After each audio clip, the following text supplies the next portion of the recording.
Hello friends, welcome to knowledge world. આજે આપણે જોવાનું છે 23 જાન્યુઆરી 2025ના ડેલી કરંટ અફેર્સ. તો શરૂઆત કરીએ આપણે આજના વિડીયોની. પ્રથમ પ્રશ્ન છે, તાજેતરમાં જસ્ટિસ આલોક આરાધે કઈ હાઈકોર્ટના મુખ્ય ન્યાયાધીશ તરીકે શપથ લીધા છે? તો હાલમાં જ તેઓએ બોમ્બે હાઈકોર્ટના મુખ્ય ન્યાયાધીશ તરીકે શપથ લીધા છે. ત્યાર પછી જોઈએ, તાજેતરમાં પ્રધાનમંત્રી મોદીએ કોનું પુસ્તક હાઉ ઇન્ડિયા સ્કેલ્ડ માઉન્ટેન G20 પ્રકાશિત કર્યું છે? તો હાલમાં જ તેઓના દ્વારા અમિતાભ કાંતનું જે પુસ્તક છે તે પ્રકાશિત કરવામાં આવ્યું છે. નેક્સ્ટ જોઈએ તો તાજેતરમાં કોને બીએસએફના અધિક પોલીસ મહાનિર્દેશક તરીકે નિયુક્ત કરવામાં આવ્યા છે? તો હાલમાં જ મહેશકુમાર અગ્રવાલ છે તેઓને બીએસએફના અધિક પોલીસ મહાનિર્દેશક તરીકે નિયુક્ત કરવામાં આવ્યા છે. તેના વિશે જોઈએ તો બીએસએફનું ફૂલ ફોર્મ છે બોર્ડર સિક્યુરિટી ફોર્સ. તેની સ્થાપના છે તે 1 ડિસેમ્બર 1965માં થઈ હતી અને તેનું મુખ્ય મથક છે તે નવી દિલ્હી ખાતે આવેલું છે. ત્યાર પછી જોઈએ તો તાજેતરમાં ફ્લેમિંગો ફેસ્ટિવલ 2025નું આયોજન છે તે ક્યાં કરવામાં આવ્યું હતું? તો હાલમાં તેનું આયોજન છે તે આંધ્રપ્રદેશ ખાતે કરવામાં આવ્યું હતું. હવે વાત કરીએ આપણે આંધ્રપ્રદેશની. તો આંધ્રપ્રદેશની સ્થાપના છે તે 1 નવેમ્બર 1956માં થઈ હતી. તેની રાજધાની અમરાવતી છે. મુખ્યપ્રધાન હાલના એન ચંદ્રબાબુ નાયડુ છે અને રાજ્યપાલ છે સૈયદ અબ્દુલ નઝીર.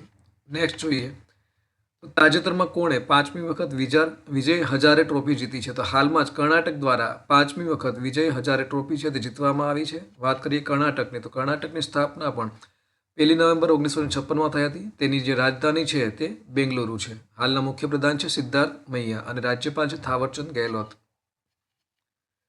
તાજેતરમાં મણિપુર, મેઘાલય અને ત્રિપુરાનો સ્થાપના દિવસ ક્યારે ઉજવવામાં આવ્યો? તો હાલમાં જ 21 જાન્યુઆરીના રોજ તેનો સ્થાપના દિવસ છે તેની ઉજવણી કરવામાં આવી. ત્યાર પછી જોઈએ તો તાજેતરમાં કયા દેશનું યાલા ગ્લેશિયર ઝડપથી સંકોચાઈ રહ્યું છે? તો હાલમાં જ નેપાળ દેશ છે ત્યાંનું જ આ ગ્લેશિયર છે અને તે ઝડપથી સંકોચાઈ રહ્યું છે.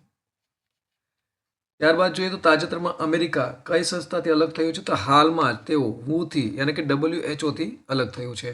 નેક્સ્ટ જોઈએ, તાજેતરમાં કયો બ્રિક્સ ભાગીદાર દેશ બન્યો છે? તો હાલમાં જ નાઇજીરિયા છે તેઓ બ્રિક્સનો ભાગીદાર દેશ છે તે બન્યો છે.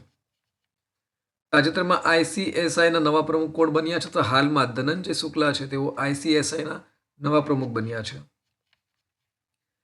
તાજેતરમાં કયો વિશ્વનો 7મો સૌથી મોટો કોફી ઉત્પાદક દેશ બન્યો છે? તો હાલમાં જ આપણો દેશ ભારત છે તે વિશ્વનો 7મો સૌથી મોટો કોફી ઉત્પાદક દેશ છે તે બન્યો છે. તાજેતરમાં India Open Super badminton tournament 2025માં કોણે મહિલા સિંગર્સનો ખિતાબ જીત્યો છે? તો હાલમાં જ એનસે યંગ દ્વારા આ ખિતાબ છે તે જીતવામાં આવ્યો છે. તાજેતરમાં 27મી ઇન્ટરનેશનલ કાચ કોંગ્રેસ 2025 ક્યાં આયોજિત થઈ રહી હતી? તો તે કોલકાતા ખાતે આયોજિત છે તે થઈ રહી છે. નેક્સ્ટ જોઈએ તો પૂછાયેલા પ્રશ્નનો જવાબ. તો ગઈકાલે આપણે પૂછ્યું હતું કે તાજેતરમાં કયા દેશમાં ટિકટોક એપ પર પ્રતિબંધ મૂકવામાં આવ્યો છે? તો હાલમાં જ જે અમેરિકા છે તેમના દ્વારા આ એપ પર પ્રતિબંધ છે તે મૂકવામાં આવ્યો છે. માટે ઓપ્શન નંબર ડી છે ત્યાંનો જવાબ આવશે. ત્યાર પછી જોઈએ આજનો સવાલ.